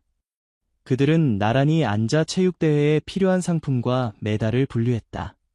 내일 날씨가 좋았으면 좋겠네요. 김영애가 말했다. 이조아는 미소를 지으며 고개를 끄덕였다. 네, 일기예보는 맑음이라고 합니다. 아마 좋은 날씨가 될 거예요. 두 사람은 조용히 작업을 계속했다. 가끔 손이 스치기도 하고 시선이 마주치기도 했다. 그럴 때마다 김영애는 이상하게 가슴이 떨리는 것을 느꼈다. 그녀는 오랜만에 느끼는 이 감정이 무엇인지 혼란스러웠다. 교장 선생님, 괜찮으세요? 얼굴이 조금 붉어 보이는데요. 이조안의 물음에 김영애는 당황했다. 그녀는 서둘러 고개를 돌리며 대답했다. 네, 괜찮아요. 그냥 좀 피곤한 것 같아요. 그러시군요. 오늘은 이만 집에 가시는 게 좋을 것 같아요. 남은 건 제가 정리할게요. 아니에요. 함께 하는 게 더 빨리 끝날 거예요. 그들은 계속해서 작업을 이어갔다. 이야기를 나누다 보니 시간이 빠르게 흘렀고 어느새 모든 준비가 끝났다. 드디어 끝났네요. 내일이 기대돼요. 이조아는 만족스러운 표정으로 말했다. 김영애도 미소를 지었다. 네, 이 선생님 덕분에 좋은 체육대회가 될 것 같아요. 아닙니다. 모든 게 교장 선생님의 지원 덕분이에요. 두 사람은 함께 학교를 나섰다. 밤하늘에는 별이 가득했고 선선한 바람이 불었다. 교장 선생님, 집이 어느 쪽이세요? 제가 모셔다 드릴게요. 괜찮아요. 제 차가 있으니까요. 아, 그러시군요. 그럼 조심해서 가세요. 이조아는 손을 흔들며 인사했다. 김영애는 그가 사라질 때까지 서 있다가 자신의 차로 향했다. 그녀는 운전석에 앉아 잠시 생각에 잠겼다. 이조안과 함께한 시간이 이상하게도 편안하고 행복했다. 그녀는 오랜만에 누군가와 함께 있는 것이 즐겁다는 것을 느꼈다. 체육대회 당일, 학교는 학생들의 활기찬 목소리로 가득 찼다. 이조아는 아침부터 분주하게 움직이며 모든 준비를 점검했다. 김영애도 평소보다 더 일찍 학교에 나와 그를 도왔다. 선생님, 정말 수고가 많으시네요. 김영애는 이조안에게 커피를 건네며 말했다. 그는 감사하게 커피를 받았다. 감사합니다. 교장 선생님. 교장 선생님도 아침부터 고생이 많으세요. 체육대회가 시작되고 학생들은 열정적으로 참여했다. 이조안의 계획대로 모든 프로그램이 순조롭게 진행되었다. 김영애는 주빈석에 앉아 있었지만 그녀의 시선은 계속해서 이조안을 따라갔다. 그는 학생들 사이에서 뛰어다니며 경기를 이끌고 응원하고 웃고 있었다. 그의 열정적인 모습은 보고 있는 것만으로도 에너지를 전해주는 듯했다. 점심시간, 김영애는 평소처럼 사무실에서 혼자 식사를 하려고 했다. 그때 노크 소리가 들리고 이조안이 도시락을 들고 들어왔다. 교장 선생님, 혼자 드시나요? 괜찮으시다면 함께 식사하고 싶어서요. 김영애는 잠시 놀랐지만 곧 미소를 지으며 그를 안으로 맞이했다. 어서 오세요. 함께 먹어요. 그들은 나란히 앉아 도시락을 먹었다. 이조아는 체육대회의 진행 상황과 학생들의 반응에 대해 이야기했고 김영애는 관심 있게 들었다. 식사를 마친 후 이조아는 자리에서 일어났다. 다시 경기장으로 가봐야 할 것 같아요. 오후 프로그램이 곧 시작되거든요. 네, 이 선생님. 정말 수고가 많으세요. 이조안이 나간 후 김영애는 창가에 서서 운동장을 바라보았다. 그녀의 마음은 이상하게도 가볍고 행복했다. 오랜만에 느껴지는 감정이었다. 체육대회가 끝나고 학생들은 각자의 교실로 돌아갔다. 이조아는 운동장을 정리하고 있었다. 김영애는 그에게 다가갔다. 정말 훌륭한 체육대회였어요. 이 선생님 덕분에 학생들이 즐거운 시간을 보낼 수 있었어요. 감사합니다. 교장 선생님. 하지만 이건 모두 함께 한 결과예요. 교장 선생님의 지원이 없었다면 불가능했을 거예요. 두 사람은 함께 웃었다. 그 순간 갑자기 하늘에서 비가 쏟아지기 시작했다. 순식간에 운동장은 빗물로 가득 찼고 사람들은 비를 피해 달아났다. 이런, 갑자기 비가 오네요. 이조아는 김영애를 바라보며 소리쳤다. 두 사람은 급히 체육관으로 뛰어들어갔다. 그들의 옷은 이미 빗물로 흠뻑 젖어 있었다. 일기예보에서는 막다고 했는데 김영애가 머리에서 떨어지는 물방울을 닦으며 말했다. 이조아는 웃으며 수건을 건넸다. 봄 날씨가 원래 변덕스럽죠. 하지만 다행히도 체육대회는 거의 끝났어요. 김영애는 수건으로 머리를 닦았다. 그녀는 거울에 비친 자신의 모습을 보았다. 머리는 흐트러져 있고 화장은 지워져 있었다. 평소의 완벽한 모습이 아니었다. 그녀는 당황했다. 제가 정말 엉망이네요. 아니에요, 교장 선생님. 지금 모습도 정말 아름다우세요. 이조안의 말에 김영애는 놀랐다. 그녀는 그의 눈을 바라보았다. 이조안의 눈빛은 진실했다. 그 순간 김영애는 가슴이 빠르게 뛰는 것을 느꼈다. 그녀는 오랜만에 여자로서 인정받는 느낌이었다. 고마워요, 이 선생님. 두 사람은 잠시 서로를 바라보았다. 비가 체육관 지붕을 두드리는 소리만이 들렸다. 그 순간 그들의 마음은 조금 더 가까워졌다. 체육대회 이후 김영애와 이조아는 더 자주 만나게 되었다. 공식적인 회의뿐만 아니라 가끔은 점심을 함께 먹거나 방과 후에 학교 일에 대해 이야기를 나누기도 했다. 그들의 관계는 단순한 상사와 부하 직원의 관계를 넘어서 친구, 그리고 어쩌면 그 이상으로 발전하고 있었다. 학교에서는 조금씩 소문이 퍼지기 시작했다. 교장 선생님과 젊은 체육교사가 유난히 가깝다는 이야기가 교사들 사이에서 돌았다. 처음에는 작은 수군거림에 불과했지만 시간이 지날수록 소문은 더 크게 번져갔다. 너도 들었어? 교장 선생님이 이조안 선생님을 특별히 봐주신대. 그럼 요즘 둘이 자주 같이 있는 거 못 봤어? 뭔가 수상해. 교무실에서 교사들의 작은 대화가 이어졌다. 김영애와 이조아는 이런 소문을 알지 못했고 그들의 관계는 점점 더 깊어져 갔다. 어느 날 김영애는 학교 복도를 걷다가 교사들의 대화를 우연히 듣게 되었다. 그들은 김영애와 이조안의 관계에 대해 이야기하고 있었다. 내 생각에는 이조안 선생님이 정규직을 노리고 교장 선생님에게 접근하는 것 같아. 맞아. 나이 차이가 저렇게 많은데 무슨 관계가 있겠어? 분명 이해관계가 있을 거야. 김영애는 그 자리에 얼어붙었다. 그녀의 마음은 차가워졌다. 사람들이 그들의 관계를 그렇게 보고 있다니.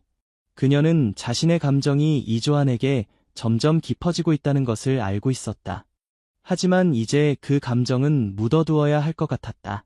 그날 저녁, 김영애는 예정되어 있던 이조안과의 만남을 취소했다. 그녀는 자신의 사무실에 홀로 남아 생각에 잠겼다. 이조안과의 관계가 과연 옳은 것인지 그녀는 스스로에게 물었다. 그녀는 62세의 나이에 35세의 젊은 교사에게 감정을 갖는 것이 어리석게 느껴졌다. 이게 무슨 짓이야, 김영애. 그녀는 자신을 질책했다. 하지만 마음 한구석에서는 여전히 이조안을 향한 감정이 살아있었다. 며칠 동안 김영애는 이조안을 피했다. 그녀는 공식적인 자리에서만 그를 만났고 개인적인 대화는 피했다. 이조안은 그녀의 변화를 느꼈지만 이유를 알지 못했다. 어느 날 방과 후 이조안은 용기를 내어 김영애의 사무실을 찾아갔다. 그는 노크를 하고 들어갔다. 교장 선생님, 잠시 시간 있으세요? 김영애는 서류를 보던 중이었다. 그녀는 이조안을 보고 잠시 놀랐지만 곧 평소의 냉정한 표정으로 돌아갔다. 네, 이 선생님. 무슨 일이세요? 제가 뭔가 잘못한 게 있나요? 요즘 교장 선생님이 저를 피하시는 것 같아서. 이조안의 직설적인 질문에 김영애는 당황했다. 그녀는 잠시 말을 못 찾았다. 그렇지 않아요. 그냥 요즘 일이 많아서 그래요. 정말 그뿐인가요? 저는 교장 선생님과 함께 시간을 보내는 것이 좋았는데 갑자기 거리를 두시니 걱정됩니다. 이조안의 진심 어린 걱정에 김영애는 마음이 흔들렸다. 그녀는 깊은 한숨을 내쉬었다. 이 선생님, 우리 관계에 대한 소문이 학교에 퍼지고 있어요. 소문이요? 어떤 소문인데요? 사람들이 우리가 특별한 관계라고 생각하는 것 같아요. 그리고 이 선생님이 저에게 접근하는 것은 이해관계 때문이라고 말하더군요. 이조아는 놀란 표정을 지었다. 그의 얼굴에 상처받은 기색이 역력했다. 그런 소문이 있었군요. 하지만 교장 선생님, 그런 소문 때문에 우리 관계가 변해야 할까요? 저는 정말로 선생님과 함께하는 시간이 소중했어요. 이해관계 같은 건 전혀 생각하지 않았습니다. 김영애는 이조안의 눈을 바라보았다. 그의 눈에는 진실함이 담겨 있었다. 그녀는 마음이 더욱 혼란스러워졌다. 이 선생님, 솔직히 말할게요. 저는 62세예요. 당신은 35세고요. 우리 사이에 무슨 관계가 있을 수 있을까요? 사람들이 이상하게 볼 수밖에 없어요. 나이가 그렇게 중요한가요? 저는 교장 선생님의 지혜, 경험, 그리고 따뜻한 마음에 매료되었어요. 나이는 그저 숫자에 불과하다고 생각합니다. 이조안의 말에 김영애는 가슴이 뛰었다. 그녀도 이조안의 열정, 순수함, 그리고 따뜻한 마음에 끌렸다. 하지만 현실은 그렇게 단순하지 않았다. 이 선생님, 우리는 조심해야 해요. 이런 소문이 덮어지면 당신의 경력에도 좋지 않을 거예요. 저는 그런 거 신경 쓰지 않아요. 제가 중요하게 생각하는 것은 오직 교장 선생님과의 관계뿐입니다. 두 사람은 잠시 서로를 바라보았다. 그들의 눈에는 말로 표현할 수 없는 감정이 담겨 있었다. 김영애는 자신의 마음이 점점 더 이조안에게 기울어지고 있다는 것을 느꼈다. 이 선생님, 저도 당신과 함께하는 시간이 소중해요. 하지만 우리는 조금 더 신중해야 할 것 같아요. 이조안은 고개를 끄덕였다. 그는 김영애의 마음을 이해했다. 알겠습니다, 교장 선생님. 하지만 제 마음은 변하지 않을 거예요. 그날 이후 두 사람은 공식적인 자리에서는 평소처럼 행동했지만 때로는 비밀리에 만나 이야기를 나누기도 했다. 그들의 관계는 점점 더 깊어져 갔지만 동시에 조심스러워졌다. 시간이 흘러 봄이 깊어갔다. 학교는 여름방학을 준비하느라 분주했다.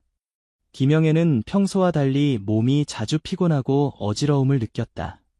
처음에는 단순한 피로라고 생각했지만 증상이 계속되자 그녀는 병원을 찾기로 했다. 병원에서 여러 검사를 받은 김영애는 의사의 진료실에서 결과를 기다리고 있었다. 의사는 심각한 표정으로 들어왔다. 김영애 선생님, 검사 결과에 이상한 점이 있어서요. 무슨 문제가 있나요? 심각한 건가요? 의사는 잠시 망설이다가 말했다. 선생님, 임신하셨습니다. 김영애는 그 자리에서 얼어붙었다. 그녀의 귀에 들리는 말이 믿기지 않았다. 뭐라고요? 그게 말이 됩니까? 저는 62세입니다. 네, 저도 매우 놀랐습니다. 이런 경우는 매우 드물지만 가능은 합니다. 선생님의 나이를 고려하면 고위험 임신으로 분류됩니다. 여러 가지 위험이 있을 수 있어요. 김영애는 말을 잇지 못했다. 그녀의 머릿속은 혼란스러웠다. 임신이라니, 그것도 62세에, 그리고 아이의 아버지는 얼마나 됐나요? 약 8주 정도 되었습니다. 김영애는 기억을 더듬었다. 약 2달 전 그녀와 이조아는 학교 행사 후 늦게까지 함께 있었다. 그날 밤 그들은 처음으로 서로에게 깊은 감정을 표현했고 그 이후로 그들의 관계는 더욱 깊어졌다. 의사는 계속해서 여러 가지 정보와 조언을 해주었지만 김영애의 귀에는 들어오지 않았다. 그녀의 머릿속은 오직 한 가지 생각뿐이었다. 이조안에게 어떻게 말해야 하지? 병원을 나온 김영애는 공원 벤치에 앉아 생각에 잠겼다. 그녀는 62세에 임신을 하게 될 거라고는 상상도 못했다. 이것은 기적인가? 아니면 재앙인가? 그녀는 혼란스러웠다. 그날 밤 김영애는 이조안에게 전화를 걸었다. 그녀는 이 소식을 더 이상 혼자 간직할 수 없었다. 여보세요, 교장 선생님. 무슨 일이세요? 이조안의 밝은 목소리가 전화기 너머로 들려왔다. 이 선생님, 우리 만나야 할 것 같아요. 중요한 이야기가 있어요. 무슨 일이세요? 괜찮으세요? 이조안의 목소리에 걱정이 묻어났다. 직접 만나서 이야기해요. 지금 공원에 있는데 올 수 있나요? 네, 지금 바로 가겠습니다. 20분 후 이조안은 공원에 도착했다. 그는 벤치에 앉아있는 김영애를 발견하고 다가갔다. 교장 선생님, 무슨 일이세요? 얼굴이 안 좋아 보여요. 김영애는 깊은 한숨을 내쉬었다. 그녀는 이조안의 눈을 바라보았다. 이 선생님, 저 임신했어요. 이조안은 잠시 말을 잇지 못했다. 그의 눈은 놀람과 혼란으로 가득 찼다. 임신이요? 정말인가요? 네, 오늘 병원에서 확인했어요. 8주 정도 되었대요. 이조안은 천천히 그 말의 의미를 이해하기 시작했다. 그의 얼굴에 미소가 번져갔다. 정말요? 우리가 아이를 갖게 된다고요. 김영애는 이조안의 반응에 놀랐다. 그녀는 그가 놀라고 당황할 것이라고 예상했지만 그의 반응은 기쁨이었다. 이 선생님, 당신은 이해를 못하고 있는 것 같아요. 저는 62세예요. 이 나이에 임신은 매우 위험해요. 그리고 사람들이 알게 되면 우리 둘 다 학교에서 설 자리가 없을 거예요. 이조안은 김영애의 손을 꼭 잡았다. 교장 선생님, 저는 그런 거 신경 쓰지 않아요. 우리가 아이를 갖게 된다는 것은 기적이에요. 저는 이 아이를 정말 원해요. 그리고 교장 선생님도 제 곁에 있었으면 좋겠어요. 김영애는 이조안의 진심 어린 말에 감동했다. 하지만 현실은 그렇게 단순하지 않았다. 하지만 이 선생님, 당신은 아직 젊어요. 앞으로 더 좋은 사람을 만나 가정을 이룰 수 있어요. 저는 당신의 인생을 망치고 싶지 않아요. 교장 선생님, 제게 가장 좋은 사람은 바로 당신이에요. 저는 당신을 사랑해요. 그리고 이 아이도 사랑해요. 우리 함께 이 상황을 헤쳐나가요. 이조안의 말에 김영애는 눈물을 흘렸다. 그녀도 이조안을 사랑했다. 하지만 그녀는 그의 미래를 걱정했다. 이 선생님, 정말 그렇게 생각해요. 네, 정말이에요. 저는 교장 선생님과 함께하고 싶어요. 그리고 우리 아이도 함께 키우고 싶어요. 두 사람은 서로를 바라보았다. 그들의 눈에는 사랑과 결의가 담겨 있었다. 김영애는 이조안의 손을 꼭 잡았다. 그럼 우리 함께 이 상황을 헤쳐나가요. 이조안은 김영애를 안아주었다. 그들은 공원 벤치에 앉아 오랫동안 이야기를 나눴다. 앞으로의 계획, 사람들의 시선, 그리고 그들의 미래에 대해 먼저 학교에 알려야 할 것 같아요. 소문이 퍼지기 전에 우리가 직접 말하는 게 좋을 것 같아요. 이조안의 말에 김영애는 동의했다. 그들은 다음날 학교 교직원 회의에서 이 소식을 알리기로 했다. 그날 밤 김영애는 오랜만에 평화롭게 잠이 들었다. 비록 앞으로의 길은 험난할 것이지만 이조안이 함께 있다면 모든 것을 이겨낼 수 있을 것 같았다.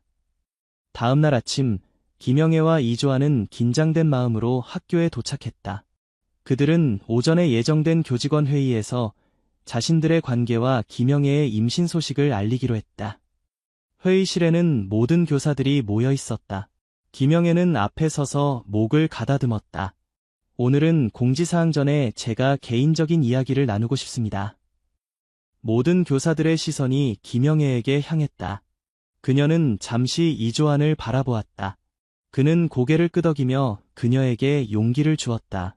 제가 임신했습니다. 회의실은 순간 정적에 휩싸였다. 모든 교사들의 얼굴에 놀람이 역력했다. 그리고 아이의 아버지는 이조안 선생님입니다. 교사들 사이에서 작은 소란이 일었다. 누군가는 놀라움의 탄성을 내뱉었고 누군가는 믿을 수 없다는 듯 고개를 저었다. 저희는 서로를 사랑합니다. 그리고 이 아이도 사랑합니다. 저희의 관계가 많은 분들에게 충격을 줄 수 있다는 것을 알고 있습니다. 하지만 진심으로 이해해 주셨으면 합니다. 김영애의 말이 끝나자 이조한이 그녀 옆으로 다가왔다.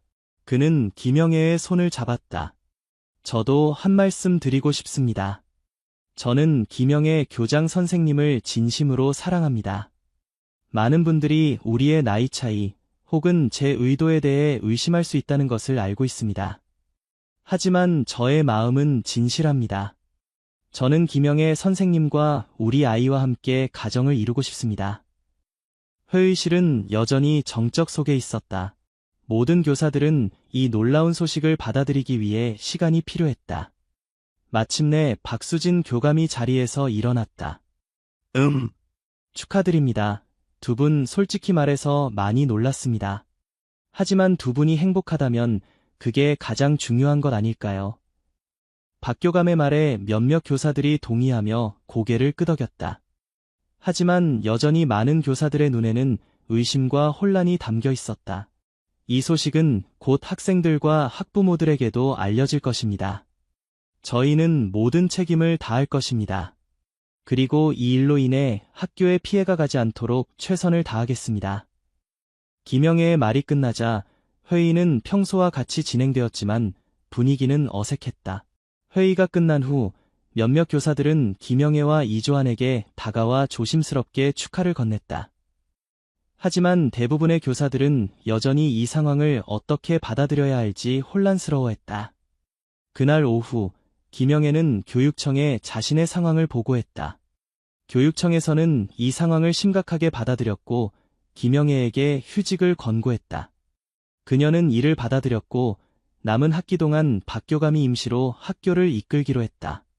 소식은 빠르게 퍼져나갔다.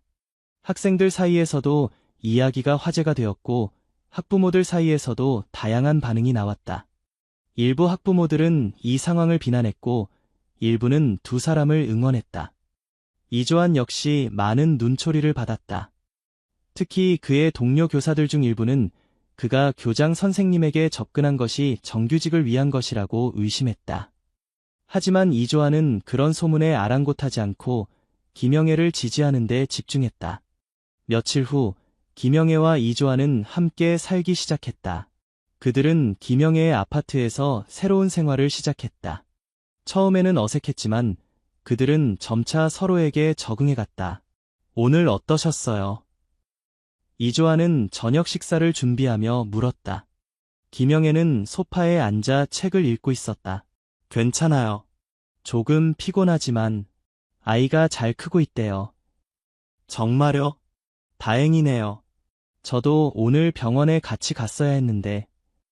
괜찮아요. 이 선생님은 학교에서 바쁜데 다음에 같이 가요. 이조한은 김영애 옆에 앉았다. 그는 그녀의 배를 조심스럽게 만졌다. 여기에 우리 아이가 있다니 아직도 믿기지 않아요. 김영애는 미소를 지었다. 그녀도 아직 이 상황이 꿈만 같았다. 62세에 아이를 갖게 될 거라고는 상상도 못했다. 그것도 35세의 젊은 남자와 함께. 이 선생님, 정말 후회 없어요. 저와 함께하는 것이? 이조한은 김영애의 손을 꼭 잡았다. 전혀. 오히려 제 인생에서 가장 행복한 시간이에요. 교장 선생님과 함께 있으면 제가 완전해지는 느낌이에요. 김영애는 이조한의 말에 감동했다. 그녀는 그의 손을 꼭 잡았다. 저도 이 선생님과 함께 있어 행복해요. 이런 행복을 느낄 수 있을 거라고는 생각도 못했어요. 그들은 서로를 바라보며 미소 지었다. 비록 세상의 시선은 따갑지만 그들의 사랑은 진실했다. 시간이 흘러 김영애의 임신은 4개월이 되었다. 그녀의 배는 조금씩 불러오기 시작했고 그녀의 건강 상태도 안정적이었다. 의사들은 처음에는 고위험 임신으로 걱정했지만 김영애의 건강 상태가 생각보다 좋아 안심했다. 하지만 그들의 행복은 오래가지 못했다. 어느 날 김영애는 학교 근처 슈퍼마켓에서 예전 학부모를 만났다. 그 학부모는 김영애의 배를 보고 놀란 표정을 지었다. 교장 선생님, 혹시... 김영애는 당황했지만 솔직하게 대답했다. 네, 임신했습니다. 그 학부모는 더 이상 말을 잇지 못했다. 그녀는 어색한 미소를 지으며 자리를 떠났다. 하지만 그 만남 이후 김영애와 이조안에 대한 소문은 더욱 빠르게 퍼져나갔다. 학부모들 사이에서 교장 선생님이 젊은 체육교사와 부적절한 관계를 맺고 임신까지 했다는 소문이 돌았다. 이조안은 학교에서 더 많은 적대감을 느꼈다. 일부 교사들은 그를 기회주의자로 여겼고 학생들조차 그에게 이상한 시선을 보내기 시작했다. 어느 날 이조안은 화장실 벽에 자신에 대한 악의적인 낙서를 발견했다. 제발 자존심 좀 지키세요. 그날 이조안은 학교에서 돌아와 침대에 누워 한참을 울었다. 김영애는 그의 곁에 앉아 그의 손을 잡았다. 미안해요. 이 선생님. 내 때문에. 이조안은 고개를 저었다. 아니에요. 교장 선생님. 이건 우리 둘의 선택이었어요. 저는 후회하지 않아요. 하지만 김영애는 이조안의 눈에서 고통을 볼 수 있었다. 그녀는 자신 때문에 그가 이런 고통을 겪는 것이 괴로웠다. 며칠 후 김영애는 교육청에서 긴급 전화를 받았다. 교육감이 그녀를 만나고 싶어 한다는 내용이었다. 김영애는 그날 오후 교육청을 방문했다. 교육감은 그녀를 차갑게 맞이했다. 김영애 선생님, 이번 일로 많은 학부모들이 항의하고 있습니다. 학교의 이미지에 심각한 타격을 주고 있어요. 죄송합니다. 교육감님. 하지만 저의 개인적인 삶이 학교 운영에 영향을 주지는 않았습니다. 그렇게 생각하시나요? 지금 학부모들은 자녀들이 다른 학교로 전학하겠다고 위협하고 있어요. 이런 상황에서 어떻게 학교를 계속 이끌어 나갈 수 있을까요? 김영애는 말을 잇지 못했다. 그녀는 이 상황이 이렇게까지 악화될 줄은 몰랐다. 저는 학생들을 위해 최선을 다하고 있습니다. 그렇다면 학생들을 위해 결단을 내려야 할 때가 온 것 같습니다. 사직서를 제출해 주시기 바랍니다. 김영애는 그 자리에서 얼어붙었다. 20년 넘게 교육자로 일해온 그녀에게 이것은 너무나 큰 충격이었다. 교육감님, 제가 무슨 잘못을 했습니까? 개인적인 삶을 이유로 제가 교장직을 내려놓아야 한다면 그것은 불공정합니다. 이건 불공정의 문제가 아닙니다. 학교의 이미지와 학생들의 교육 환경을 생각해야 합니다. 선생님의 상황이 학교에 미치는 영향을 고려해 주세요. 김영애는 깊은 한숨을 내쉬었다. 그녀는 더 이상 싸울 수 없었다. 알겠습니다. 사직서를 제출하겠습니다. 집으로 돌아온 김영애는 이조안에게 상황을 설명했다. 이조안은 그녀의 이야기를 듣고 화를 냈다. 이건 말도 안 돼요. 교장 선생님이 무슨 잘못을 했다고 그런 처사를 하는 거죠. 이 선생님, 진정해요. 학교와 학생들을 위한 결정이에요. 아니에요. 이건 불공정해요. 우리도 다른 사람들처럼 사랑하고 가정을 이룰 권리가 있어요. 김영애는 이조안의 손을 잡았다. 우리의 권리는 계속 있어요. 하지만 내가 교장으로 있으면 학교에 피해가 갈 수 있어요. 이건 그냥 직업의 문제일 뿐이에요. 우리의 삶과는 별개예요. 이조안은 여전히 분노했지만 김영애의 말에 조금씩 진정되었다. 그럼 저도 학교를 그만둬야 할까요? 아니에요. 이 선생님은 계속 학생들을 가르쳐야 해요. 당신은 훌륭한 교사니까요. 하지만 이조안은 고개를 저었다. 저도 교장 선생님과 함께하고 싶어요. 만약 교장 선생님이 학교를 떠나신다면 저도 함께 떠나겠습니다. 김영애는 이조안의 결심을 바꾸려 했지만 그의 마음은 확고했다. 결국 두 사람은 함께 학교를 떠나기로 결정했다. 며칠 후 김영애와 이조안은 함께 사직서를 제출했다. 학교를 떠나는 날 많은 학생들과 일부 교사들이 그들을 배웅했다.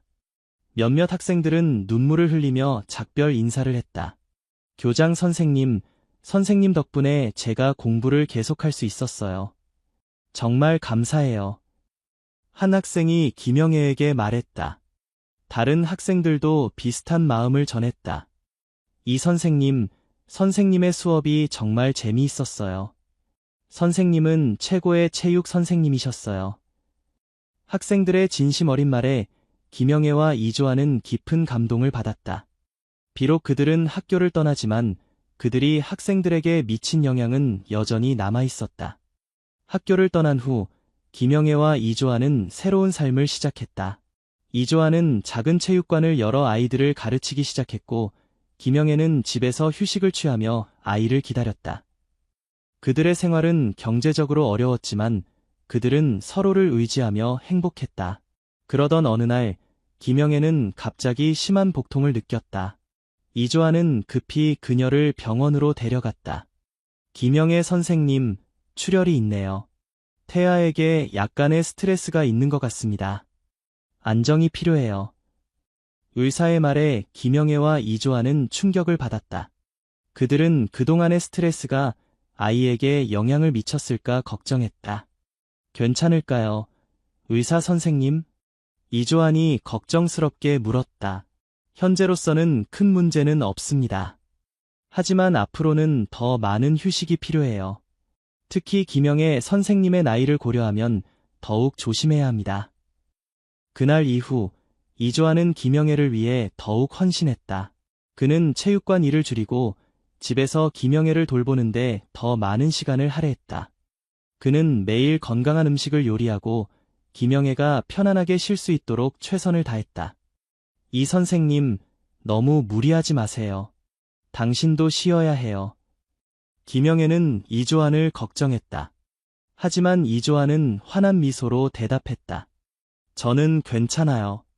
교장 선생님과 우리 아이를 돌보는 것이 저에게는 가장 중요한 일이니까요. 시간이 흘러 김영애의 임신은 7개월이 되었다. 그녀의 건강 상태는 안정적이었고 아이도 건강하게 자라고 있었다. 의사들도 처음의 우려와 달리 김영애의 임신이 순조롭게 진행되고 있다며 안심했다. 어느 날 김영애는 산부인과에서 초음파 검사를 받고 있었다. 이조아는 그녀 옆에서 손을 잡고 있었다. 아이가 굉장히 건강하게 자라고 있네요. 성별을 알고 싶으신가요? 의사가 물었다. 김영애와 이조아는 서로를 바라보았다. 네, 알고 싶어요. 이조안이 답했다. 여자아이네요. 축하드립니다. 의사의 말에 두 사람은 기쁨의 눈물을 흘렸다. 그들은 오랫동안 이 순간을 기다려왔다. 우리 딸이에요. 교장 선생님. 이조아는 김영애의 손을 꼭 잡으며 말했다. 김영애는 미소를 지었다. 우리 딸, 정말 기적 같아요. 병원을 나온 두 사람은 기쁨에 차 집으로 향했다. 그들은 아이의 이름을 무엇으로 할지, 어떤 옷을 준비할지 이야기하며 행복한 시간을 보냈다. 그러나 그들의 행복은 오래가지 못했다. 그날 밤, 김영애는 또다시 심한 복통을 느꼈다. 이번에는 더 심각했다. 이조아는 즉시 그녀를 병원으로 데려갔다. 김영애 선생님, 조기 진통이 시작됐습니다. 아직 7개월이라 아이에게 위험할 수 있어요. 응급처치가 필요합니다. 의사의 말에 두 사람은 충격을 받았다. 김영애는 중환자실로 옮겨졌고 의료진은 긴급히 그녀를 치료하기 시작했다. 이조아는 병원 복도에서 걱정스럽게 기다렸다. 그는 김영애와 아이가 무사하기를 간절히 기도했다. 몇 시간이 지난 후 의사가 나왔다. 현재는 안정됐습니다. 하지만 앞으로 몇 주는 병원에서 지내셔야 할 것 같습니다. 조산의 위험이 있어요. 이조아는 안도의 한숨을 내쉬었다. 감사합니다. 의사 선생님. 제가 할 수 있는 일이 있을까요? 가능한 한 스트레스를 줄여주세요. 그리고 자주 찾아와 주세요. 심리적 안정이 중요합니다. 이조아는 매일 병원을 찾아 김영애를 돌보았다. 그는 김영애에게 책을 읽어주고 함께 대화하며 그녀가 병원 생활에 적응할 수 있도록 도왔다. 교장 선생님, 조금만 더 참아요. 우리 딸이 건강하게 태어날 수 있도록. 김영애는 미소를 지으며 고개를 끄덕였다. 네, 이 선생님. 우리 딸을 위해 이 정도는 참을 수 있어요. 시간이 흘러 김영애의 임신은 8개월이 되었다. 의사들은 그녀의 상태가 안정되었다고 판단하고 집에서 안정을 취할 수 있도록 허락했다. 이조아는 김영애를 집으로 데려왔고 그녀가 편안하게 쉴 수 있도록 모든 준비를 했다. 이 선생님, 당신이 이렇게까지 해줄 줄은 몰랐어요. 김영애는 감동의 눈물을 흘렸다. 이조아는 그녀의 눈물을 닦아주며 말했다. 당연한 일이에요. 우리는 가족이니까요. 가족이라는 말에 김영애는 더욱 감동했다. 그녀는 오랜 시간 동안 혼자였다. 하지만 이제 그녀에게는 이조안이 있었고 곧 태어날 아이가 있었다. 이 선생님, 우리 결혼할까요? 김영애의 갑작스러운 제안에 이조안은 놀랐다. 하지만 곧 그의 얼굴에 미소가 번졌다. 네, 정말 그러고 싶어요. 저는 교장 선생님과 평생을 함께하고 싶어요. 두 사람은 간단한 결혼식을 올리기로 했다. 그들은 가까운 친구들과 지지해주는 동료들만을 초대했다. 결혼식은 작고 소박했지만 그들에게는 가장 행복한 순간이었다. 이제 저는 당신의 남편이고 당신은 제 아내입니다. 영애 씨. 이조아는 처음으로 김영애를 이름으로 불렀다. 김영애는 그의 손을 꼭 잡았다.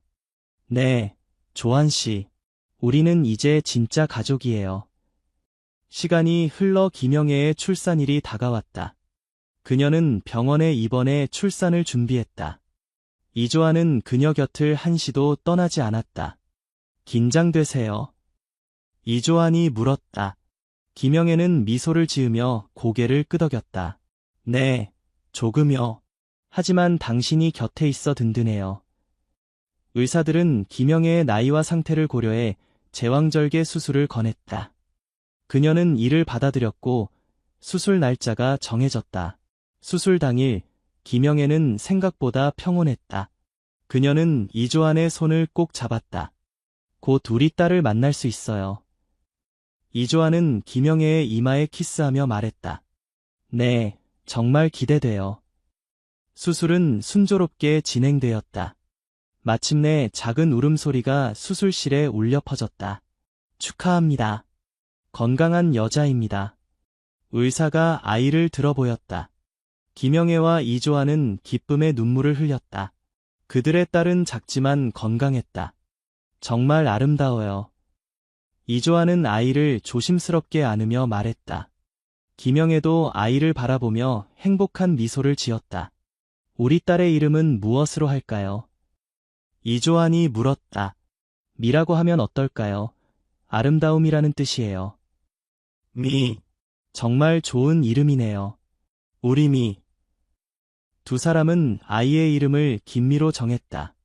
그들은 아이가 두 사람의 사랑과 용기의 증거라고 생각했다. 퇴원 후 세 사람은 집으로 돌아왔다.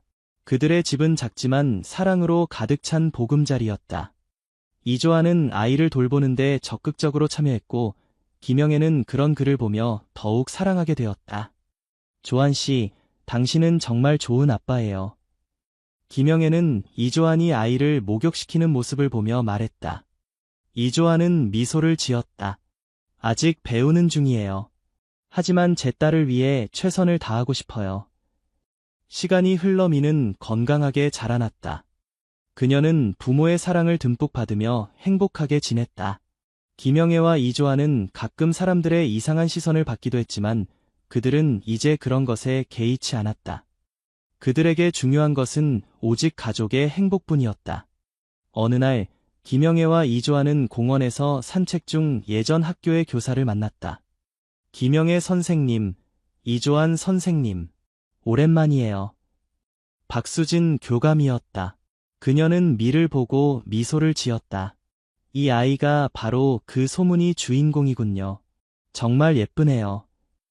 네, 저희 딸 미예요. 이조안이 자랑스럽게 말했다. 학교에서는 어떻게 지내세요?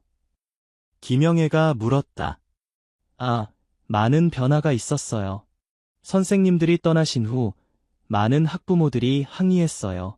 하지만 시간이 지나면서 상황이 달라졌죠.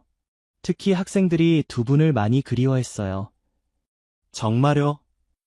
네, 특히 이조한 선생님의 체육 수업을 정말 좋아했던 학생들이 많았어요. 그리고 김영애 선생님의 지도력도 많이 그리워했죠. 김영애와 이조한은 학생들의 마음을 알게 되어 기뻤다. 그들은 학교를 떠나야 했지만 학생들의 마음속에 여전히 남아 있었다. 그리고 학교 측에서 두 분께 사과의 말씀을 전하고 싶어 해요. 교육청에서도 이번 일이 잘못 처리되었다고 인정했어요. 박 교감의 말에 김영애와 이조한은 놀랐다. 사과요? 네, 두 분께서 개인적인 선택으로 인해 직업을 잃어야 했던 것은 불공정했다고 인정했어요. 사실 학교에서 두 분을 다시 모시고 싶어 해요. 김영애와 이조한은 서로를 바라보았다. 그들은 이런 제안을 예상하지 못했다. 감사합니다, 박 교감님.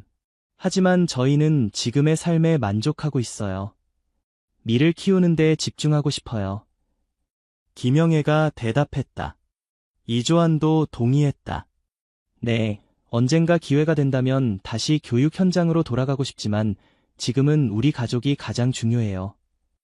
박 교감은 이해한다는 듯 고개를 끄덕였다. 이해해요. 하지만 언제든지 돌아오고 싶으시면 말씀해 주세요. 학교 문은 항상 열려 있어요.